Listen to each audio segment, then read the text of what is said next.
Hey everybody, and welcome back to The Unseen Wisdom. Make sure you hit that subscribe button, and don't forget to like and leave a comment down below too. It really helps the channel grow. Yeah. All right, so today we are taking a deep dive into Saudi Arabia's presence in South Africa. Specifically Limpopo province. Yeah, exactly. Specifically Limpopo province. You got it. Yeah. And we've got some pretty interesting reports and investigations to unpack, so let's just get right into it. Yeah, let's jump in.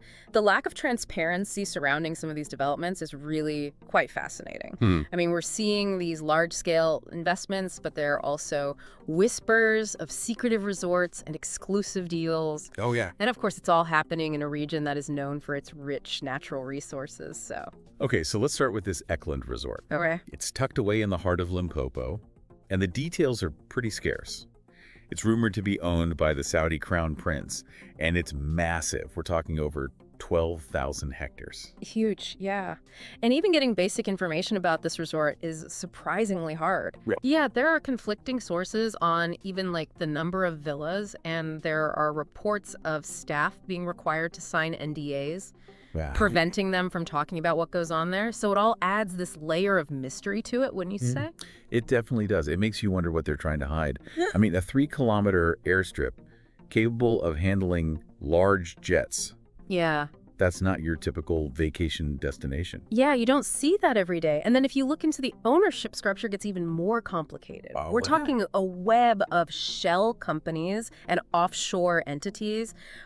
We've got a South African shell company that was previously linked to the Kuwaiti royal family, but then they got transferred to a company in the Cayman Islands. Wow. So this lack of transparency, I mean, raises some serious red flags. Right. It's like they're going to great lengths to obscure the money trail. Uh-huh. Is it a way to avoid scrutiny? What is the motivation behind such a complex structure? Those are the questions we should be asking. Yeah. And when you consider that there are environmental concerns being raised about the resort's development, especially the impact of that huge airstrip on a sensitive ecological area, the need for transparency becomes even more urgent. Absolutely. We're talking about potential land disputes with the local communities, limited local employment opportunities, and the overall impact on the region's ecosystem. These are serious issues that deserve attention. Precisely. But let's shift gears for a moment and talk about the economic side of things. Okay. Saudi Arabia has announced a massive R9.5 billion investment in Limpopo Okay. to build a platinum smelter and a base metals refinery. Wow. That's a huge amount of capital, or 9.5 billion. Yeah, it is. On the surface, it seems like a win-win for both countries. Right. You've got job creation, technology transfer, boosting Limpopo's industrial capacity. It sounds promising, but are there potential downsides? Of course. We need to be mindful of the environmental impact of a large-scale industrial project like that. Sustainable practices and responsible resource management are absolutely crucial to make sure that this investment benefits both Saudi Arabia and South Africa in the long run. Otherwise, it could just end up benefiting a select few at the expense of the environment and the local communities. That's a really important point. So we have this mysterious luxury resort, a multi-billion-dollar investment in mining, and we have a lot of unanswered questions. Yeah. What's the real story here? Why is Saudi Arabia so interested in Limpopo? That's the million-dollar question. And I think to get a clearer picture, we need to look beyond Limpopo. What's happening here isn't an isolated incident. Saudi Arabia has been securing land and resources in a lot of different African countries. Reports indicate that they've secured 20% of Zimbabwe's land, Wow. 10% of Liberia, 10% of Zambia, and 8% of Tanzania. Okay. That's a pretty big footprint. Yeah, that really puts things in perspective. It's starting to feel less like random investments Right. and more like a calculated move to access resources on a continental scale. Yeah, definitely. What are the implications of this? Well, it raises concerns about the long-term impact on both South Africa and the African continent as a whole.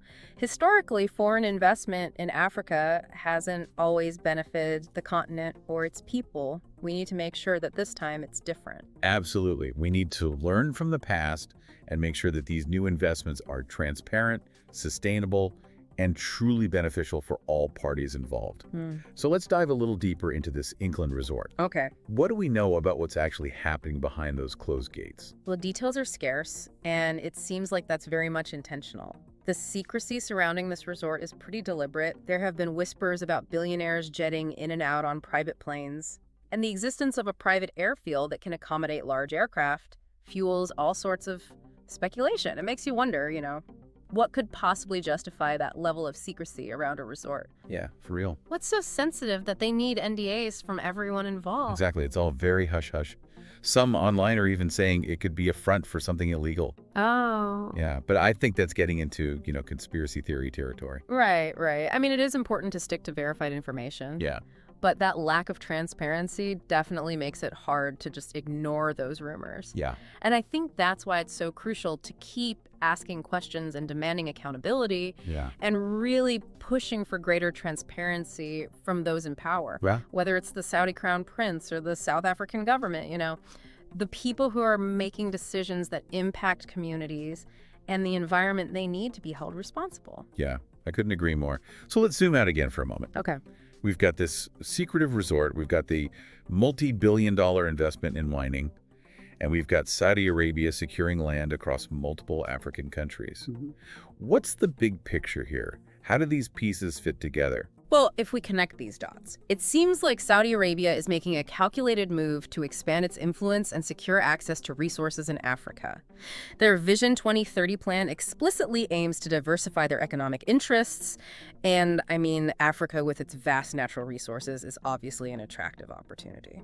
So they're playing the long game here, strategically positioning themselves for the future.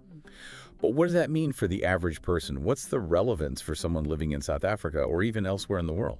I think this goes beyond just South Africa or Saudi Arabia. It's about understanding the dynamics of global power and resource extraction and really, the interconnectedness of our world. Yeah. These developments in Limpopo are kind of a microcosm of larger trends happening all over the globe. Yeah. Where powerful nations and corporations are trying to secure access to resources, often in regions facing economic challenges. Okay, I see.